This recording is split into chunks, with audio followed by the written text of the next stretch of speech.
Welcome, welcome, welcome. This is the College Genesis, the chief host of the Voice of the Colonation radio show in College Nation. We are basically back for another exciting episode. I could do this 7 nights a week. Do you know anybody that does shows like this for hours and hours for 7 nights a week? Nobody does it like the College Genesis because nobody's built like this and nobody has the enthusiasm that the College Genesis have. So basically, I'll always be here. I'll never leave or forsake you. I will always be here. You, my audience, who I adore and love. Thanks for your support. Thanks for helping me grow this channel. Thank you for help spreading this message of liberation to our people. And this channel is a ground zero to a revolution. Okay, because when we're done here. We are going to be finally, after 400 years, we're going to be free. We're going to be free. We're going to be free. Nobody else to oppress us. Nobody else to badmouth us. Nobody else to hate us. We are going to one day be free. We're going to be free. So that being said, last night we had our good friend Elvis. Always good for a laugh, right? He brings somebody in here, so-called expert. And like I said, look. What I wanted to do all the time is this.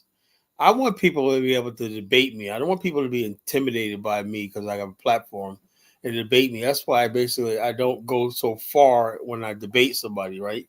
But this guy last night was clearly out of his league. He was not any match for me. He was not any match for me. I could have really basically embarrassed him and took him apart, right? But I just chose to let him have some sort of dignity and bow out gracefully. So sometimes you got to do that. Sometimes you let people basically bow out gracefully and agree to disagree and stuff like that. We don't have to destroy each other at all times. There's a time and place for that, but I just felt like last night was not it. So although he clearly didn't know what he wasn't being genuine about what he was saying, and then he had Elvis trying to interrupt him on the Elvis. So you got to say about something about Elvis, right? All this stuff. He wasn't born during the 1980 coup, so everything he heard is secondhand, right? Now, this is another thing I want to talk about, right? Before I get to the topic tonight, when someone says I was there, that doesn't necessarily mean they have more credibility on an issue. I know that firsthand.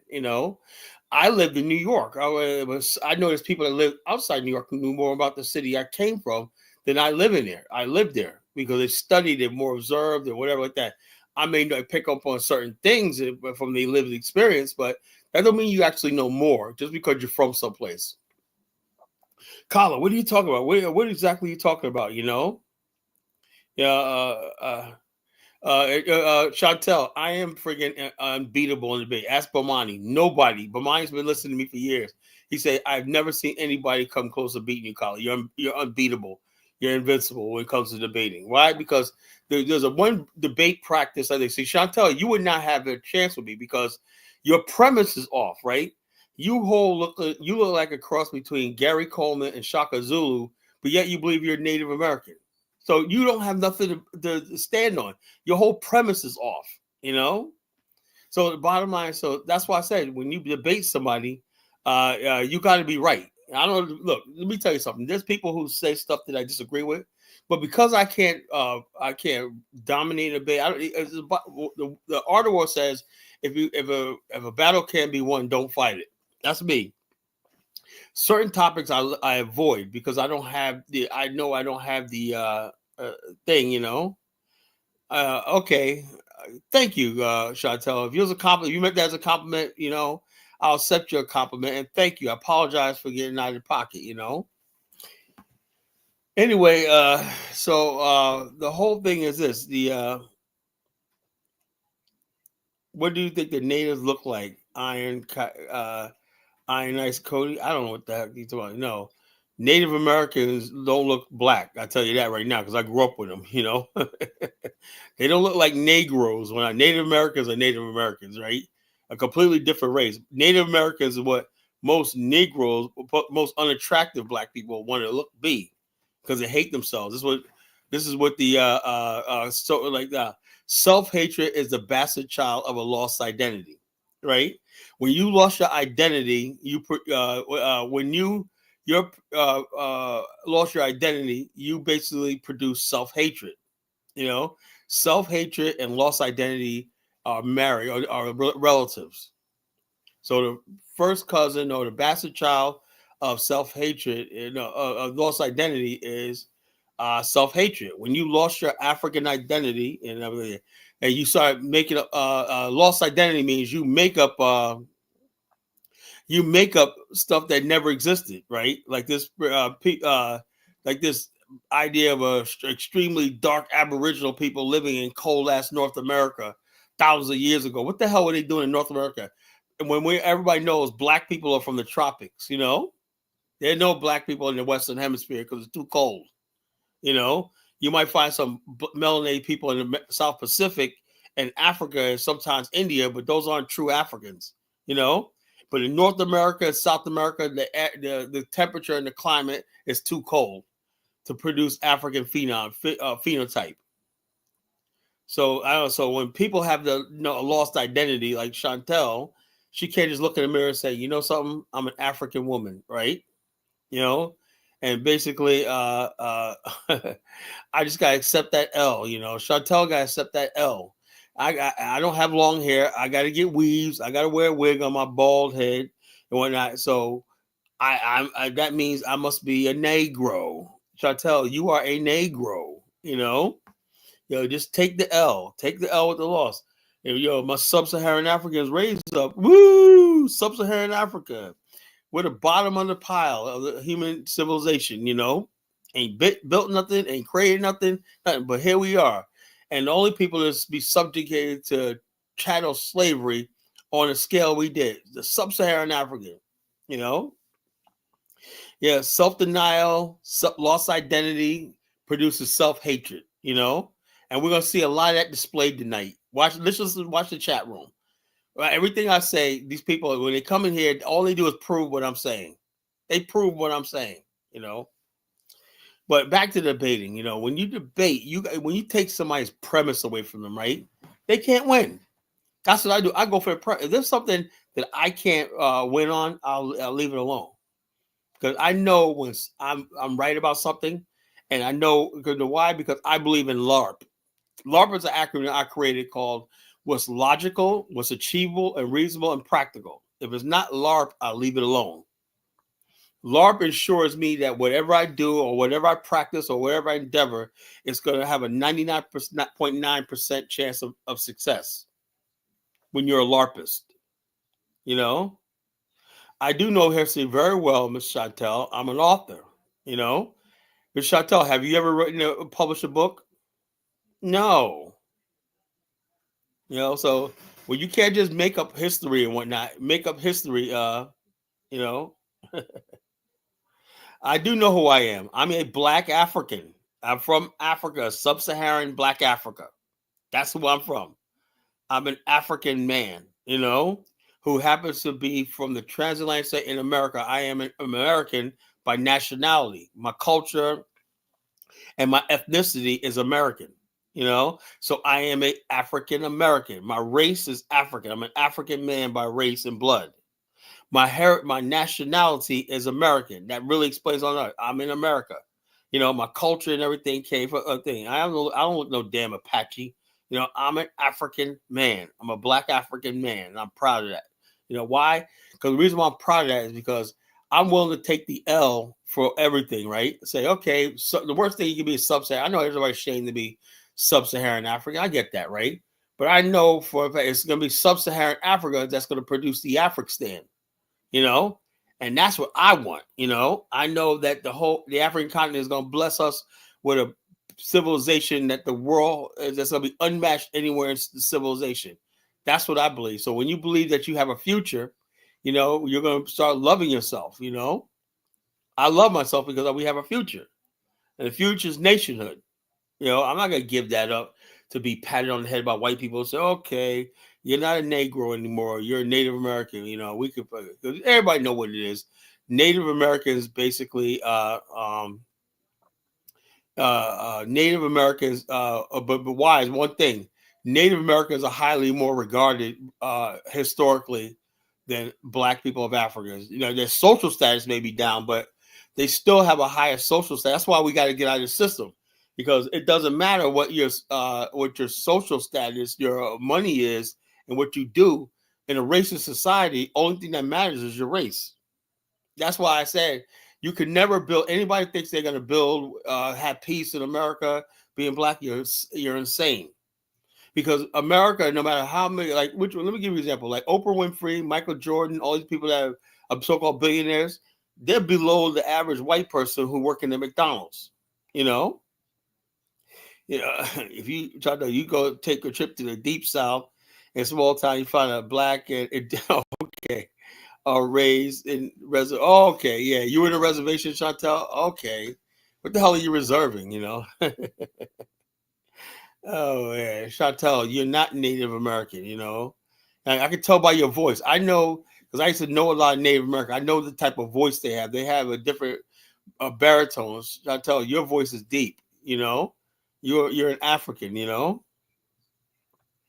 they're so socially regarded by white people. You know, and the bottom line is, why is my brother, my good brother, is they're also regarded by Black people. Look at Chantel. She wants to be Native American because she thinks they're beautiful. You know, that's why they identify people. That's why historically and everything like that, they were more regarded than Africans, right? Because they made Africans hate themselves, a lost identity. They hate themselves. You know, so that's why everybody wants to identify as being Native American. Because in America, it's better to be Native American than be Black, because Native Americans walked around free while Black people were put in chains, you know? So, what you go? Yeah, I'm a Native American. Oh Lord, we're gonna have some fun tonight, folks. So, like I said, like, share, subscribe, folks. I would say go get yourself some peanuts, popcorns, and we should probably get some fireworks tonight, man. We should sit outside. That's too cold to shoot fireworks out tonight. So we're not gonna shoot fireworks tonight. We're gonna stay inside. You know, we're not gonna sit out on the back porch and shoot fireworks while we're doing the show or not. So we're just gonna do the show from here inside in the cold, because it's just too damn cold outside. If you live here on the East Coast, you know, in the Northeast, even in the Southeast right now, it's freezing. It's cold Eskimo titties out there, you know? Yeah, we have more power-wise. I agree with that. But still, though, if you ask, this is what the white man test, right? If you have a white person, what would you rather be, a rich Black person or a poor Native American living on a teepee? They would take the Native American. That's the culture America created. They degraded the African.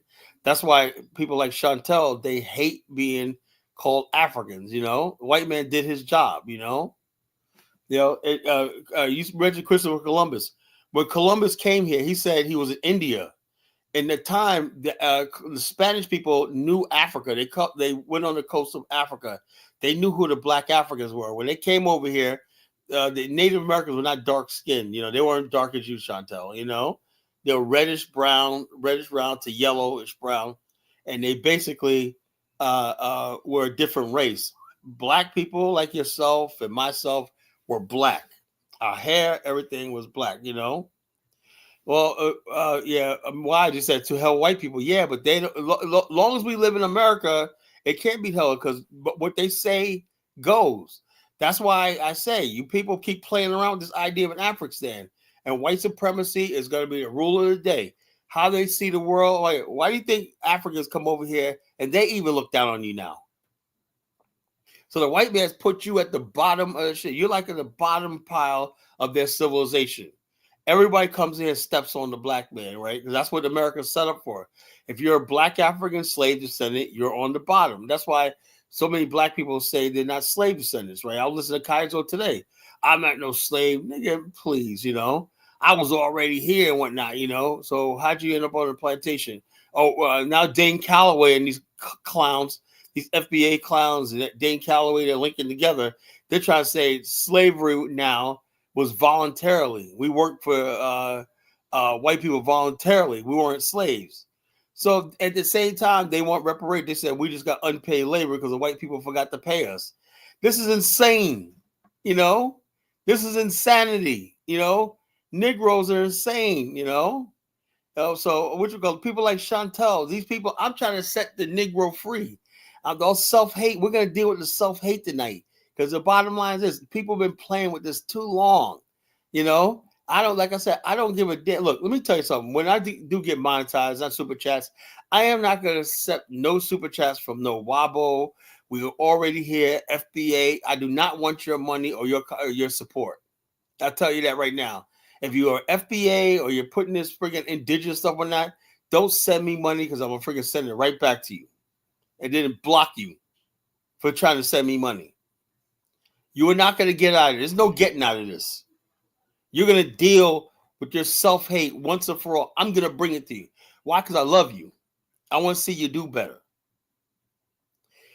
But yeah, so I'd like to, like I said, give a shout out to Elvis for bringing a guest on last night so I could spank, and polish up my debate skills and everything like that. I am still the best, So whatever. Yeah, just don't you send me anything, Chantel, because I'll block you, Oh, yeah, so, yeah. But Chantel, your dark-skinned self was in the Black Africa. You came here, your ancestors came here on a slave ship from somewhere in the Congo. I seen your picture. You look like you're Congolese. You're Congolese like me, Chantel. You're a darker version of the Congolese, So it is what it is, except that, my Congolese sister, man, Chantel, man, I can see Chantel with a bone through her nose and whatnot, with a big ass fucked up afro and whatnot, with a spear.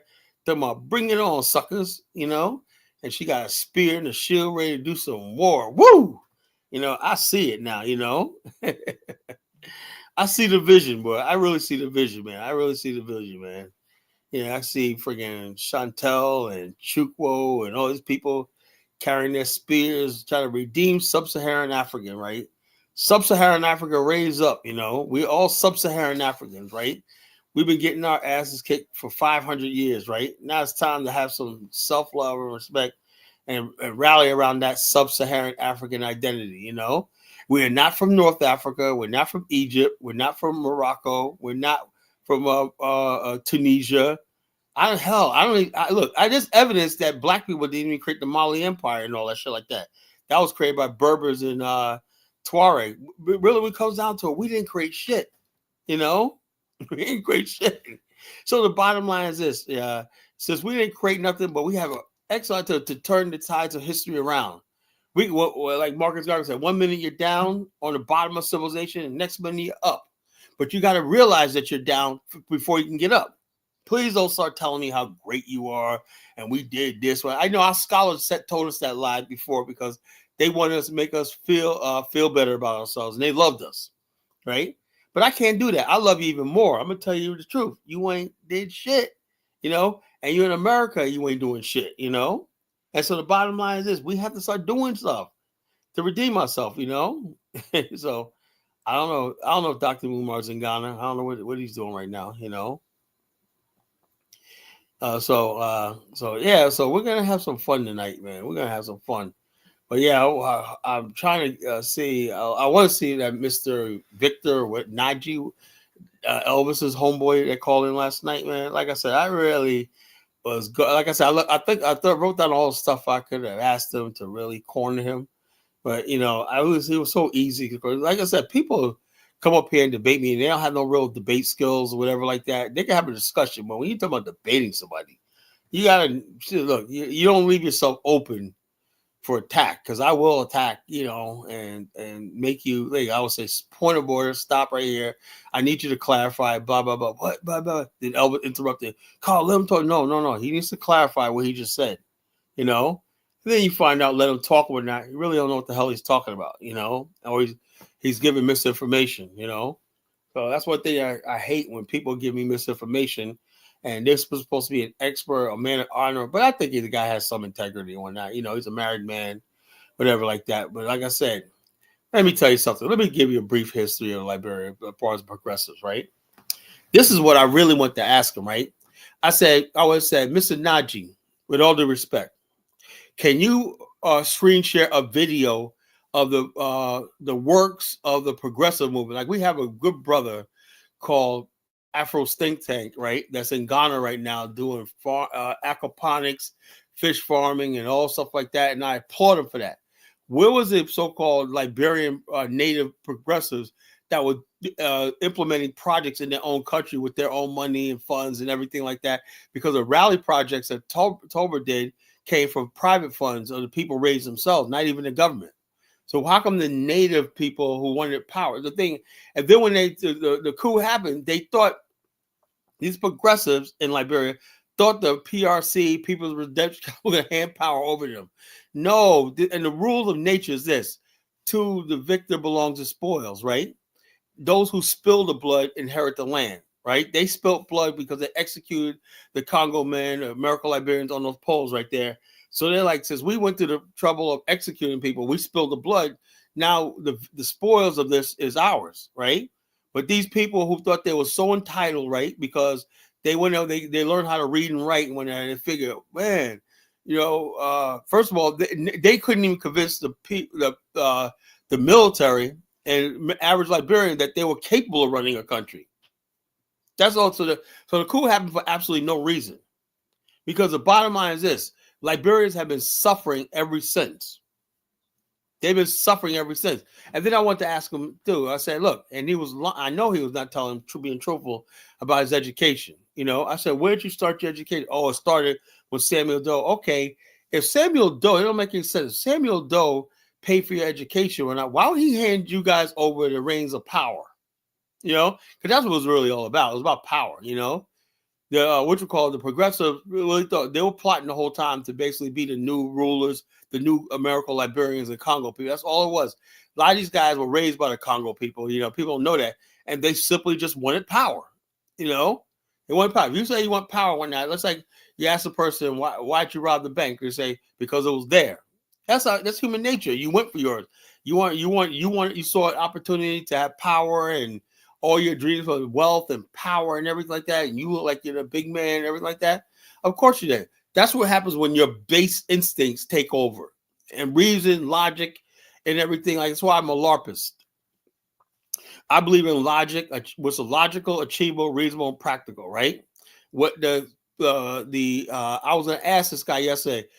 Given that, I didn't get into my LARP. The next thing I'm gonna do is I'm gonna freaking mute Elvis or drop him down. Because I didn't give a chance to ask this guy my questions, I would say, on this platform, we believe in the concept of LARP. We look at everything through the LARP lens, right? Tell me what was LARP about your plans to take over a country that you had no knowledge of, and if you did, where was the evidence that you guys were doing what the True Whig Party was doing, the diplomatic ties they had, the international connections they had, Show me what you were doing. Why would you basically? What political party could y'all you're gonna take over party? It would take y'all another 30 years to get after you get a political party. It would take you another 30 years before you are ready to govern the country. Because now, when you talk about Liberia, right? Liberia had a lot of stake in Nigeria's development, Ghana's development, the Congo's development. The whole diplomatic infrastructure in Africa was channeled through Liberia. So all that after the coup was crushed. And that's why Africa, after the Liberian coup, spiraled out of control. Because Liberia was the place where things were brokered on the continent. Don't let Elvis fool you. He's a lion-ass crew bastard, These people basically, I swear to God, man, to the black race, they've been basically aiding the white man during slavery times. And they orchestrated this coup in Liberia. Everything that goes against the black race, these people are involved in it, They're nothing but fucking race traders, And now they're in America spreading their self-hate and their freaking nonsense. That's why they always support black. That's why you think people like Elvis supports Chantel and Mystic Dime and all these self-hating black people. Because the bottom line, they just offers a confusion. Now, Elvis does offend black people. I get that. But bottom line, but he participates in the degradation of the black race, more than anybody else I see, even Afrodamus. So we're going to basically rock tonight, man. We're going to basically rock tonight. Self-hatred is the bastard child of a lost identity, of lost identity. Lost identity is a person, right? If lost identity had an illegitimate child or a bastard child, it would be called self-hate. You know? Yeah. Actually, my wife is not native Liberian. She's actually a miracle Liberian. Chantel, if you must know. She's native, is a miracle Liberian. So well, we can't tell Miss Chantel that nothing, Liberian women just look too good, she can't compete. So it is what it is. She said, I'm 3 minutes from having Down syndrome. Oh, wow, man. Now I got Down syndrome, man. Jeez, man. Just cut me with a knife, Chantel. Cut me with a knife, Last night, Chantel said, that was funny. Chantel, you can't leave yourself open for it like that. You go, Dollar Bill couldn't pull you. I said, and then why would you give me a joke? Why would you give that to me? You gave that to me on a silver platter. I said, yeah, he couldn't pull you because he doesn't have a tugboat. You're going to need a tugboat to pull your big ass with it. You just left yourself open, open for that. Just gave it to me on a silver platter. I mean, geez, you don't say stuff like that before in front of the College Genesis, I'm going to take it, right? Chuko knows, and when Chuko watches everything he says around here. Because whatever you say can be used against you in the court of the College Genesis, so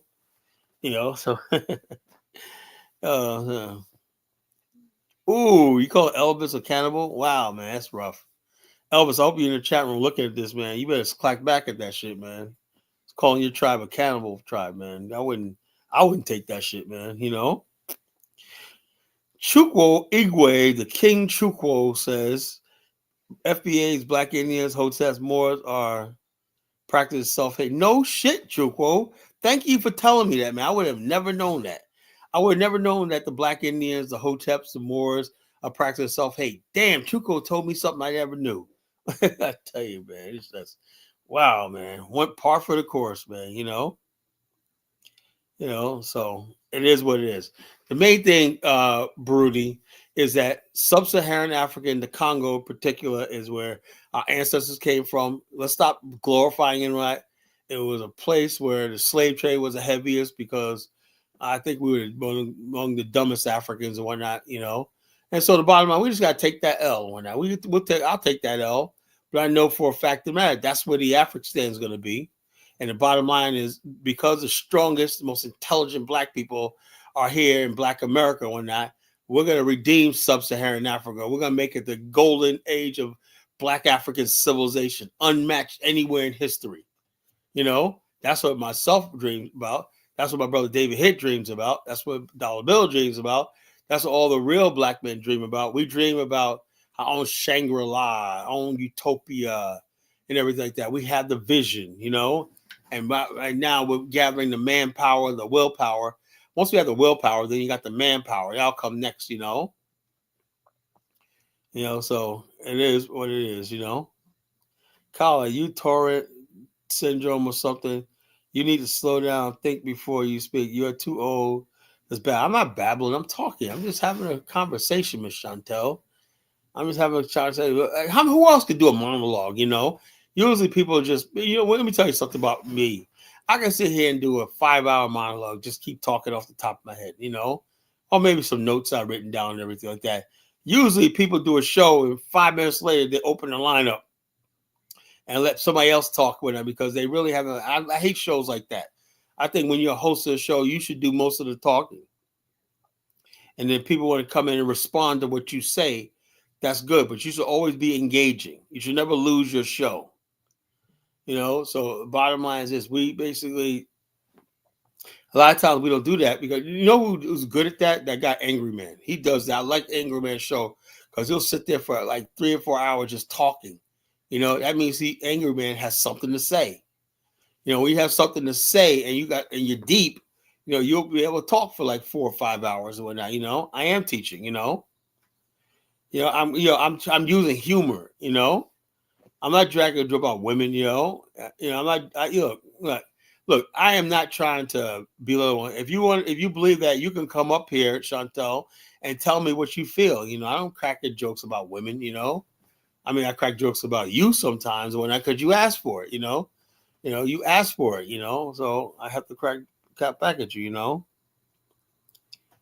so the other person needs therapy. uh, no, I don't want all Black Americans. I want Black nationalists and our own African state. That's what I want. I am not trying to bring my people, throw my people. David Duke can go to fucking hell. Why? Because the whole thing is, if he really wanted us out of here, when America has the money to give, like David had, give Ukraine $150 billion, which they're pocketing and wasting. American taxes I pay for $150 billion. And when it comes to Black people, if they really wanted us gone and whatnot, they could say, look, we're going to give every Black person $150,000 to relieve America. They could make it, Yeah, I'm going to put the link up in a second, brother Hit. I'm going to bring it and say, if they really wanted us gone, they would, but they don't want us gone. That's the whole thing. That's why I said, this is what difference between me and everybody else. You'll never see me sitting there talking to a white supremacist. We have absolutely nothing to talk about. So don't try to put me in a category of David Duke, Truco, very slick. Look, I have nothing to talk to a white nationalist or white supremacist about. We have nothing to discuss. They're nothing but a complete waste of time. They have no power. They have no money. They have nothing I need. Like Zod said, how can you negotiate what you don't have? We have everything. I have everything I need. What do I need? Well, I don't need any white people support. That's the difference between this movement and the so-called reparations movement, right? There's no friggin' thing that we need from them. Everything that we need, basically, like this. I know. No, I'm sorry. We can have that land. I don't want your land in America. We don't want that land in America. I'm sorry. That's past due. That's far gone. We want an African, and we'll go to war if it means it. We'll go to war with Negroes in America. We'll go to war with white America, and we'll go to war with Africa to make it happen. We will have that African. I don't want to hear about no playing games with land in America. We don't want no land in America. I'm sick of playing games, with people. You have nothing to freaking bargain with. You have nothing. You have nothing. This is a one movement that's completely up to us in our hands. And we have to get rid of the self-hating Negroes and whatnot who keep telling them, I'm American when and you at the bottom like a piece of shit at the bottom of the fucking country and whatnot, have no chance of elevating. Even if you have $1 million in the bank or whatnot, you can have somebody, the poorest person from Cambodia, still has his life is more regarded than you are. Let me tell you something. When I never forget this for as long as I live, right? I remember talking. It was years ago. I worked at this place. It's called Jimmy John's Pizza, right? And no subs, right? Jimmy John's subs, right? This was back around 2011, right? Years ago, 15, something like that. Years ago, I just worked there part time, right? Well, I was still doing insurance, but I was still young in insurance, so I had to have a part time job. So I went there. I was working there, right? And I was like, anyway. My brother, as you know, his family's his wife is Filipino, and so therefore I got people on the other side that are Filipinos, right? That's fine, we're Black Filipinos. So we created a whole new race in Virginia Beach, Afro-Pinos. There's a huge segment of the population that are mixed Black and Filipinos. But people are gonna mix no matter what you do. You can't stop it. So we created a new race in there called Afro-Pinos. Whatever. Anyway. One of the kids in our family, right, came into the store. He had a Muay Thai studio right next door, right? And he's not mixed. He's like mestizo. And he's half Puerto Rican and half half Filipino, half Puerto Rican. Right? Anyway, my manager, he came in and he said, "What's up, Uncle?" I ain't got somebody's name, but Uncle. And I said, "Hey, how you doing, kid?" And the manager said, "You know him?" I said, "Yeah. That's my nephew." But how you, you're related to a Phil. I said, look, I'm Black African American. I come from New York. When not, it ain't no privilege or honor so in other words, basically, he's saying, what is a Filipino, whatever like that, doing with you, calling you uncle when that? See, that's what I'm talking about. Just because he's Filipino, he's something better than I am. You see what I'm talking about? And when I look at my brother, my brother is the one who makes the money in that family, right? My brother is the one that paid for the back pool, and remodel the house and everything. His wife works and whatnot, but my brother makes most of the money. But you will look at on the outside, it looked like she's making the money and he's just some guy she's taking care of. That's what they try to do. So in other words, even when you look at people without unless you say it, right? Like I always remind people my brother is a man of his house. He's the man of his house. His children respect him. He has grandchildren. He respects him like that. He's the man of that in that relationship, right? Because we have this thing where people think that people when we deal with mixed race people that it's a come up for us. No, it was a come up for her. I mean, they both together. I don't like saying like that, but it's not no friggin' come up because he married a Filipino and we're now on a higher scale. See, that's what I said. If anytime you marry somebody of another race, the society thinks that you're making a come up. That's what I mean. Why it's about we're on the bottom. You know, because I'm telling you right now, I deal with this shit.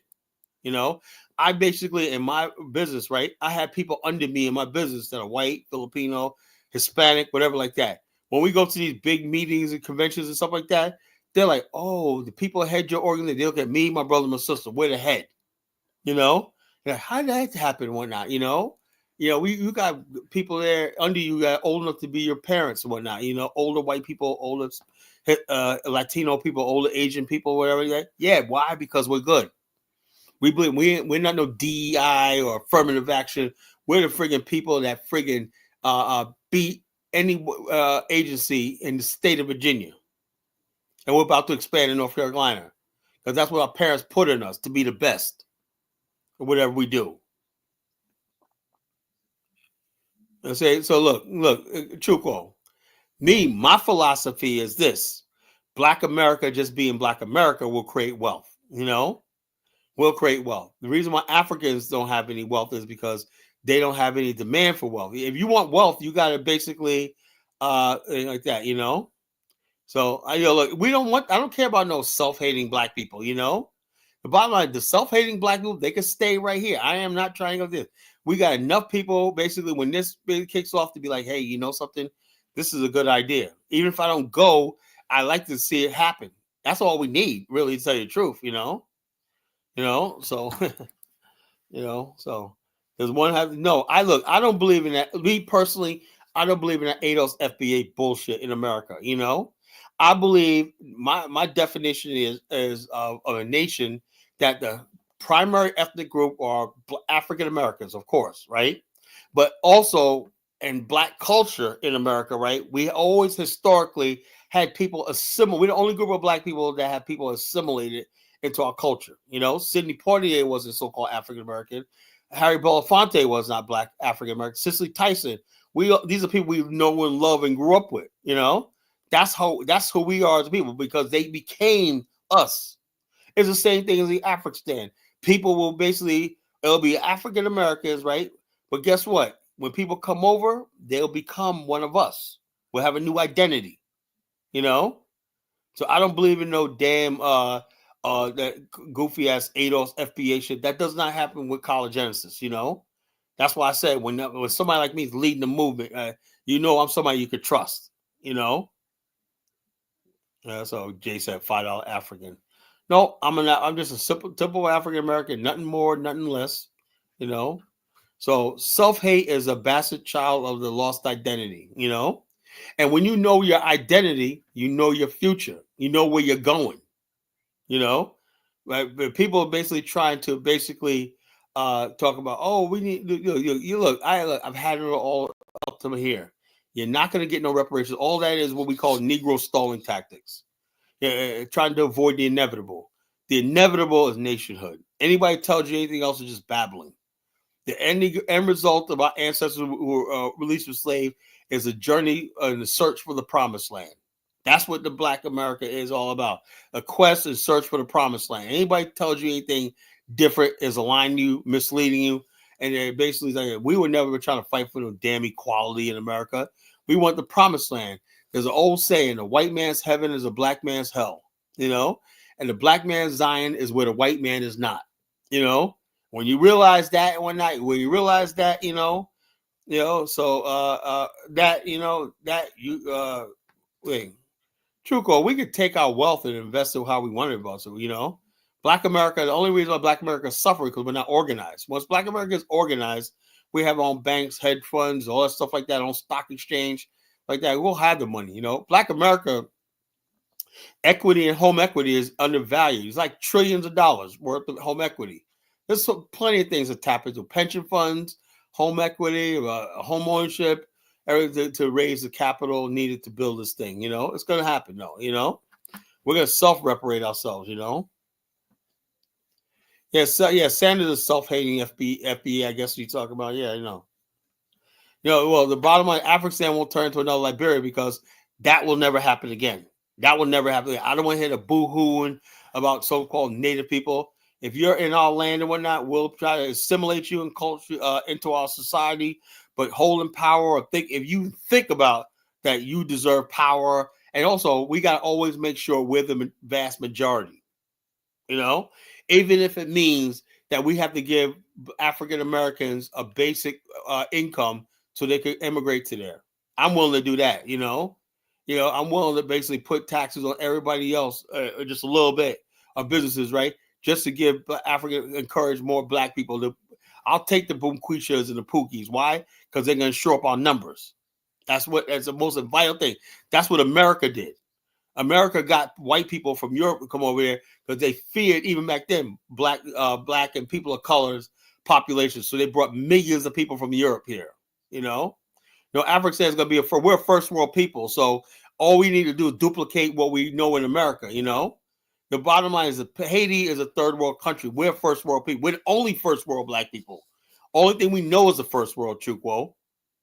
A lot of problems we have is because we're the only Black first world people in the world. So we have first world problems, you know. So we don't know anything about no damn third world and whatnot. We couldn't survive a third world country.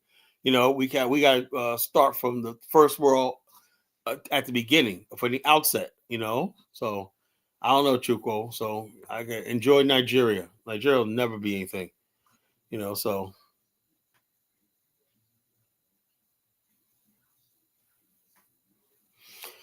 with that being said, you know, I think I'd say open the show up. I think I'm gonna put the link in. Everybody.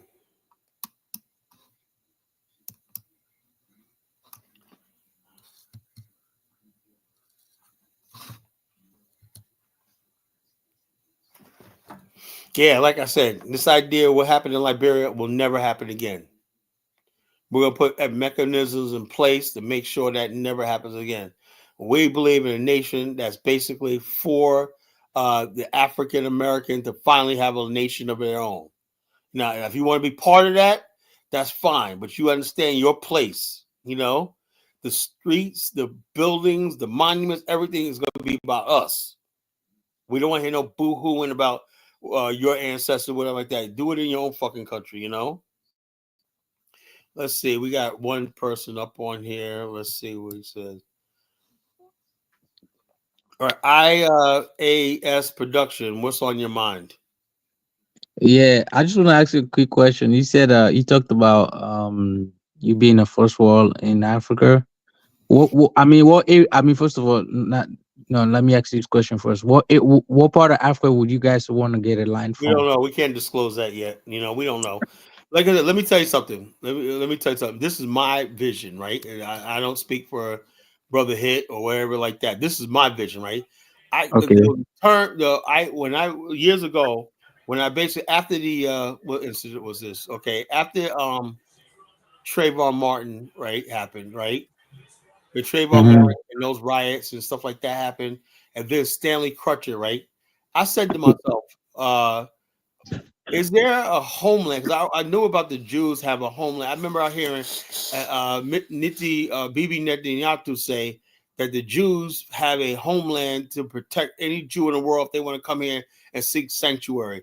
Never again. They have this thing called said never again. In other words, that was a propaganda of the. Even though I believe the Holocaust is largely exaggerated, you know, knock on wood, but I know you're gonna come after me for saying that. I think the Holocaust was but it was a lot of Zionist propaganda to get global support for a Jewish state, you know. Now he says that the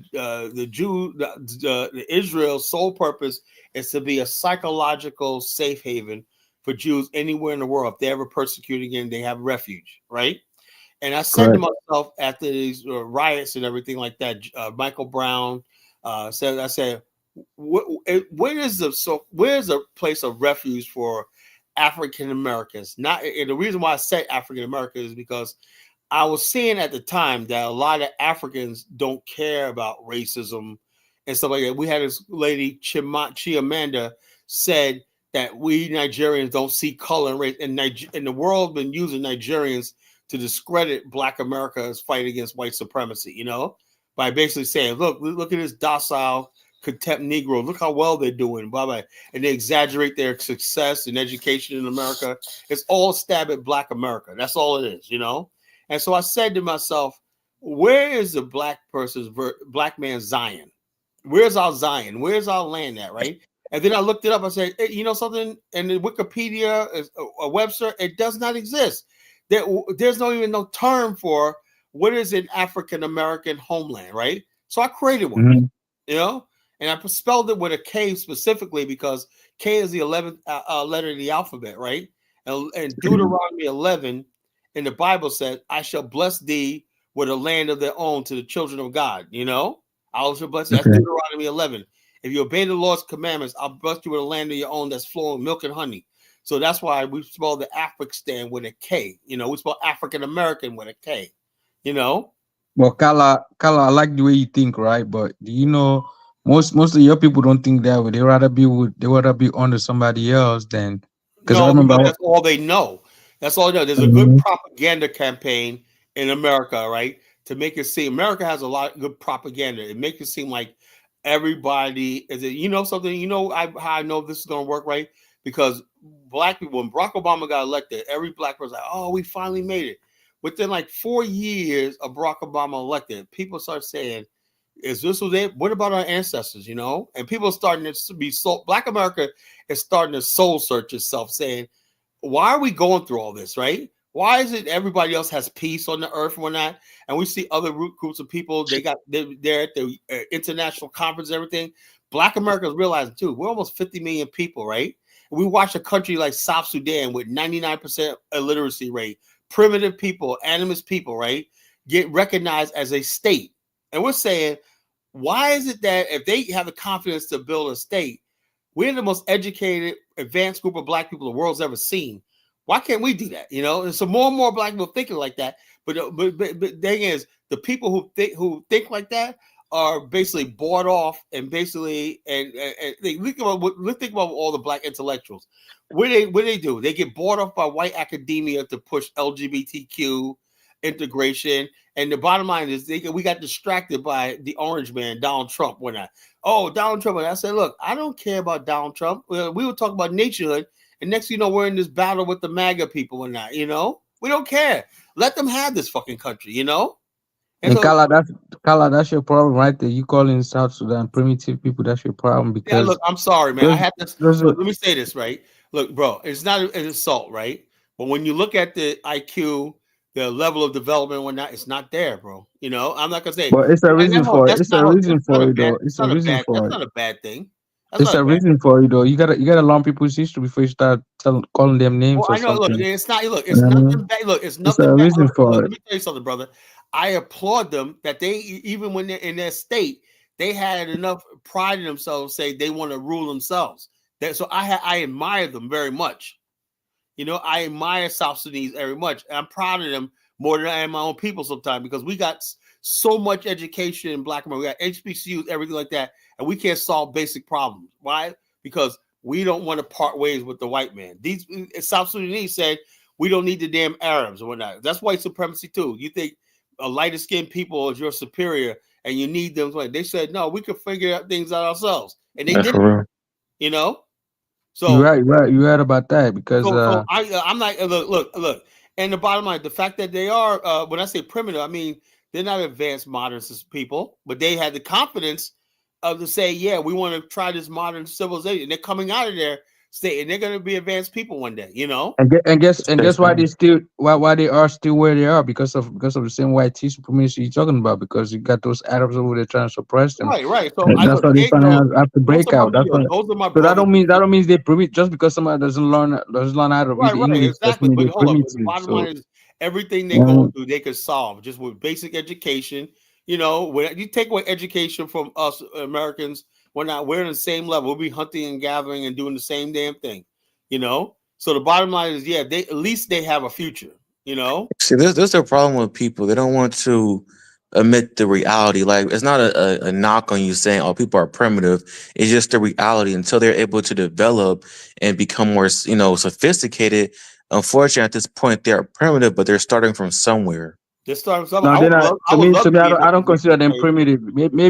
Maybe we are the primitive one. Just because somebody doesn't live like you doesn't mean they're Yeah, primitive. that's another thing, You're looking brother. at it, you're looking at it from a white tea Yeah, brother, supremacy. but they're Hold on, very tribal. They're So still tribal what people. makes That's you why we more said they're advanced? primitive, brother. They're What tribal. makes you People in what Africa makes are you tribal, fighting over tribes and stuff. so That's tribe doesn't make primitive, man. That's somebody backward stuff. we somebody have that's had brother. We have okay, to get okay, rid that's of. not even back. Somebody that has a tribe doesn't mean they're primitive. Just because somebody has a tribe doesn't mean Hold they're on, let me. primitive. Hold on. Here's That's why. Okay. backwards. If This is why. you the one in America, you be living backwards for a long time because you don't have your own you have your own tribe, you don't have your own language. But That's I why know. Hold on. I that's know why you're that. But being the whole thing is subjected this. on You gotta somebody understand else's something, rule. yo, brother. And the whole thing is this. You know, the if the Europe was tribal, you know what happened right now? France is made up of like 12 different groups. Europe is tribal too. That's why they I end know. up Hold on. separating. But Like that's hold why you on. have But then, Italy, French, you have English. hold on. They tribal too. I know. No, that's not true. Those are nations, right? Let me tell you the No, difference, right? those Let me No, get a nations. those not chance to. tribes. Hey, let me get a chance to speak in a sec. Go ahead. All right, Dave. Let me hold on. Let me finish this right Dave point. hit. Let me finish this point. Right. Let me finish this point. Italy have Cabratians, Milanians, Genoese, Sicilians, Romanos, everything like that. They all basically were once tribes of what Italy, right? Now they are all Italians, right? The English had Normans, Saxons, Jutes, and all these other people. They became Englishmen, right? The French had Lombards, Calvins, Gauls, and all these other people like that. They became Frenchmen. You know what I'm saying? When you have a tribe, right, that's on your primal survival level, right? When you elevate from that tribal level, you become a nation. You know, that's And what. that's why we're getting there right now. We have nations in Africa right And now. That's why we now, have countries right hold on. now. Right now, Africa. When you talk about Africa, I talk to Africans. This is 2024, and Nigeria should be a nation right now. You know, they're in the same government, same border. There shouldn't be no Yoruba, no Igbo, whatever like that. They should all become Nigerians. Period. But Right. they're gonna get to that level, but Well, because no, you know they right know the now way they're going right they now. they're working on that. So You it's gotta like me remove telling it. you in the states everybody should be one by now in the state. You and No, white no, no. people We're should be not one one. Hold on. Let me because tell you you guys something. live in the same nation. So African what's up? Americans, African So you Americans guys are a in the nation. states pretty much are primitive people. So No, if you no. go by that African rule, Americans are a nation, right? Because we don't We're have a a tribal nation. difference between us. All right, David, go ahead. Take it off. Yeah. Thank you. Thank you. It's nice to see you guys. All right, brother. To the brother, the importance of this nation can even go above and beyond just what it does to the African American people. For one, the reason why we as black people around the planet have been so divided is because the white man has divided us, and he's sicked all of us on each other. Like there are almost 10,000 African Americans who will die based by other African Americans in this country this year. So last year, almost 10,000. Why are we killing each other? Like the KKK, they don't need to do anything and hang us. They just sit back and watch black people kill other black people. And the same thing that has happened, what they promoted with tribalism also in Africa, where the Tutsis and the Hutus, they killed 1 million people. So one of the things that this African American nation can do is see to Africans, you see all of the tribes of Africa within the African American people. We have light skin, we have blue, black in all of our families. We represent pretty much every single culture on the African continent. But to us as African Americans, we only see each other as one group of people. So we don't see the tribes in our culture. We just see that we're all black and catching hell together. It doesn't make a difference. So hopefully, when this nation does be created, and that nation that we negotiate for the land, now think of some of the benefits that would happen to that nation itself and to Africa, just on the social side. Just a couple of benefits. There will be a great cultural exchange, which will allow us to strengthen ties between the host nation and also the African Americans, and so we can foster mutual respect and a great understanding. Some of the other benefits, educational opportunities to the host nation. We can give out scholarships, exchanges, and other learning to its citizens. Healthcare. Since we want to build world-class healthcare facilities, we will make sure that that host nation will be accessible to those facilities. Cultural preservation. We would collaborate in preserving the host nation's cultural heritage and ours, and so that we can work together towards coming into an agreement where we can then implement ourselves back into the continent itself. Of course, technology transfers, community developments, and the spillover of for the quality of life. Like when we are developing this nation, that will improve the quality of life in that host nation that we negotiated for the land, because naturally there's going to be more jobs, more education, more healthcare. So local living conditions are definitely going to rise. Tourism. Think about that. If we know that if we can create the Dubai of Africa in the future, tourism, this new nation should be a thriving tourist destination with great hotels. I mean, however we do that with resorts, etc., we can do many things. So you're talking from an economic point of view, with getting more investment. We can make agreements for certain tax revenue to be shared in certain ways, like being able for local. Say if there are local people that are building in this new nation, then that money that they're making, whatever they decide to give back to their own nation itself, there's so many benefits from this. And of course, politically, by doing this, we now strengthen this nation itself. Will strengthen its geopolitical position within Africa and the globe itself. And so this is going to host any nation that helps us out with this. Their diplomatic standing within the world is going to immediately rise to one of the top. Of course, and this is a serious effort, a very serious effort. So there's so many benefits for Africa to embrace us and for us to embrace Africa by building this nation itself. It can be a win-win situation. And then once we get there, we're going to eradicate that division that we have. Because like I said, I have people, my family members, I got tribes in if you say to me, oh, David, that person like a Nigerian, that person looks Kenyan, that person looks South African, you could tell me that. I don't see that. I just look at them as my cousins and my family members. So, and if we can show the world, the continent of Africa, a clean, safe place. I mean, we want to run this like a Singapore. No game plan. We're not going to have a prison industrial system. We'll have a jail system, and we're going to have our very, very strict laws. We're going to have clean streets. No spitting on the streets. None of that nonsense. And if we can do that, create that clean, safe place for all Africans even to come visit, and for ourselves, we will help change the continent itself. Because that's obviously. Can I say something then? Do you guys hear me? Hello? Yes, you can.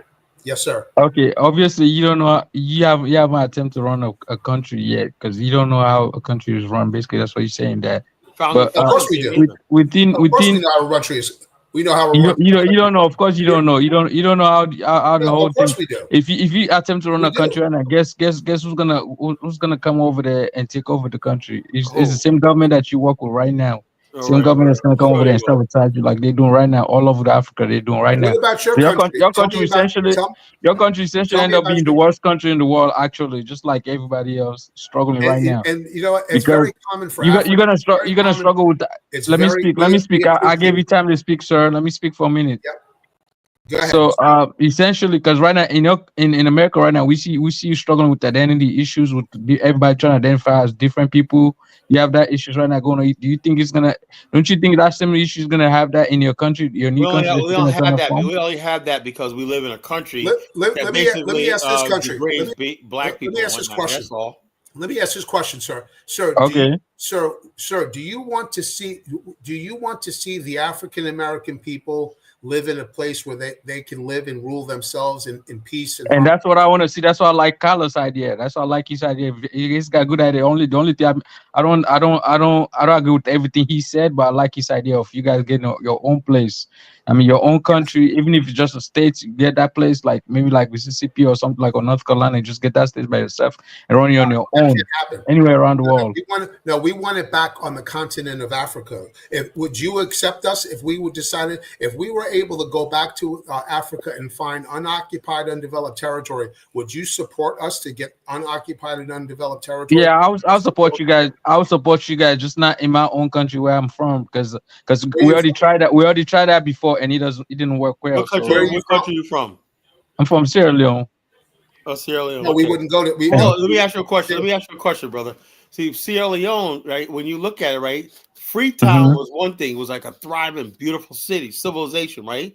But the problem with Sierra Leone is when they had so-called democracy and the Teme and the Mandi people, and this is a problem I was tell Elvis's people last night. You have people out there when you have you don't like the term primitive, right? But I'm sorry, when they take over and whatnot, Sierra Leone was in war since like the 60s and whatnot.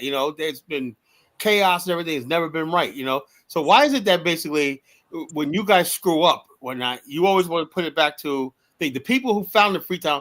It was a beautiful settlement, Freetown was actually and guess who gave you guys Freetown? It was my tribe that gave you guys a place. No, it wasn't a friend.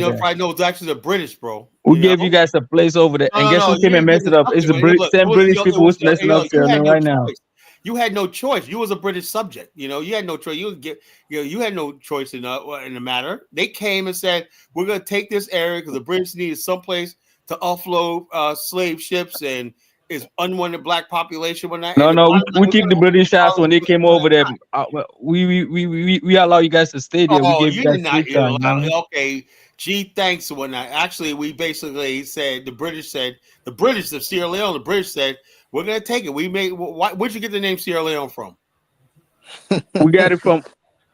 We adopted that name because we want to keep that name. You adopted from where? No, stop it. From the Portuguese. We adopted that name from. That's a Portuguese word, Colin. From the Portuguese, we adopted. It means. Can I say something, man? You guys. It's not an indigenous word, right? So why did your country still have a foreign name? Because we want to keep it that way for now. The streets that we change, we just want to. Whenever, because we have the power to change anytime we want to, right? Right now, we can change anything. We already changed most of the names on there. Okay, we're going forward with this one now. We like you guys support and everything like that, but I'm sorry, you guys don't have it together. We are not gonna friggin' put the future of our people in you guys' hands. That's okay. That's great. That's great because we don't want you guys in our line either. So you guys can go find a place in North Carolina then and stay there. Because we're not going to encourage that nonsense anymore. You know what I mean? Okay, all right. Next brother, up. What you're missing, brother, what you're really missing, brother, is this. Like when you look at the list of the poorest countries in the world. Where you from, Sierra Leone? When you look at the list of the poorest countries in the world. Where you from, Sierra Leone? Top 10 are in Somalia. Top 10 are in Africa. Now, and guess who? Why are those countries poor? Let him talk. Let David talk. Yeah, okay. I'm just asking a question. Why are those countries poor? Can you let him talk? But you've had independence for almost 50 We have been. No, that's not even independent. That's not called independent. Fake, y'all need to stop. Y'all need to stop with this independence, man. What we're trying to say is this. Come on, man. It's bullshit. Stop it, man. With this African independence, man. It's bullshit. Africa never has independent, okay? Like my country right now doesn't have independent, okay? Real. I'm Sierra Leone too, bro. Africa is independent, man. Why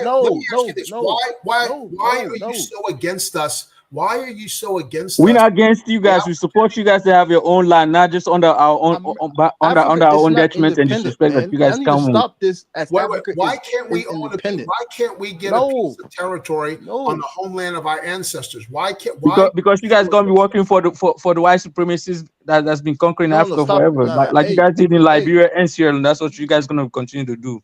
Man, stop with this against them, man. They deserve their own land. I didn't say they don't.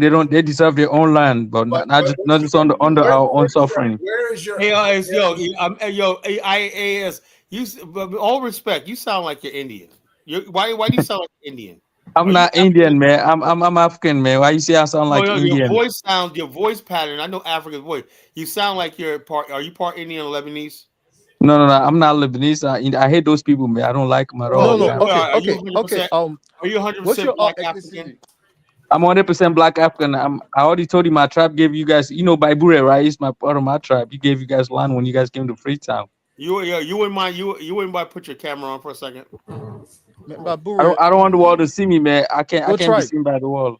What's Huh? No, man, the what's world's your not gonna see ethnicity? you.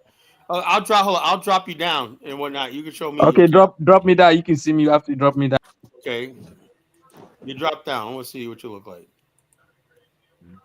Drop down with I don't even know what Man, that. for real, man. Americans need to stop talking as if like Africa is like Man, can you free, see me? independent. It's not. Right, he's a Negro. It's- Negro.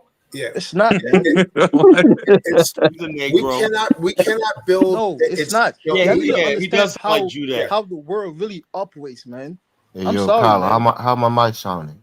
It sounded good, Elvis. Your mic sound nice. Your Sounds mic good. sound nice. Yo, What's up, Dollar Bill? Yeah, yo, man, I had to no fix my problem. shit, man, because you guys kept complaining about my mic crackling and shit. Good. all right, Good. all right, Elvis. Like back to the topic, right? Now, what you call last night, right? Like I told Dollar Bill today, man.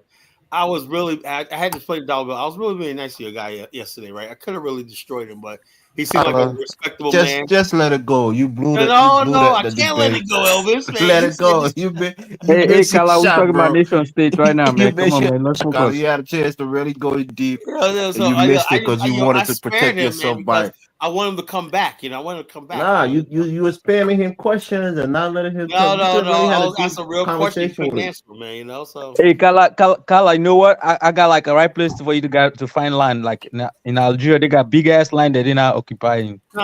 Nah, That's like right next to don't Burkina troll, Faso brother. at the They don't Sahel want area those and that. Hey, barren brother lands. David here. Kyla, you got some new guests on the panel. Let them speak too. Hey, brother David here. Can you please explain the top 10 poor countries? Can you please get back to what you were saying? Yes, what I was saying was this. Once again, there are going to be political, social, and economic benefits. Like if we acquire this piece of land, that host nation is going to have tremendous benefits just by the simple fact. Say whatever nation we negotiate with and says, okay, here is your 10,000 square miles for the creation of the independent African American nation. Immediately, the entire world, that's going to be a world global event. 100% a world global event. Hold That will on. be CNN, Mr. David. everything will happen. Then the leaders of that nation who were kind enough to were forward thinking and say, you know what, let's think about what this will do for my children. Not for me personally, how will my future generations benefit from this? My kids in 25 to 50 years. We have to start thinking in that time frame. Like the Chinese, they think in 100 years. We're thinking about what's going to happen Africans tomorrow. only think about what their next meal is. Next week. And so is Black America in America. That's what they think. What's gonna happen today? It's proven, man. You guys don't have no proven track of building any successful nation by yourself. So where you get this idea from that you're gonna build a successful nation in Africa? You guys really don't plan.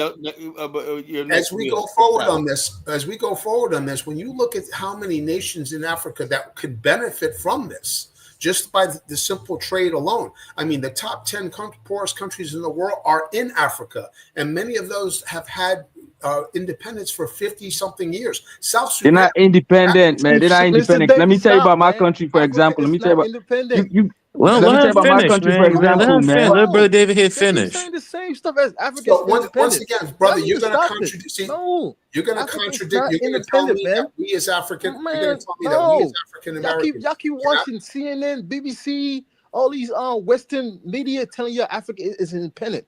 It's completely BS. Africa is not independent, man. I'm telling you the facts, man. I have families that's in government. And we understand, and the I only position understand in that country, we understand. It's just like when they tell us Black Americans are free in America. That's the same thing they tell us, right? But you guys can't do nothing over there. Within that So what's country up with in that? Africa,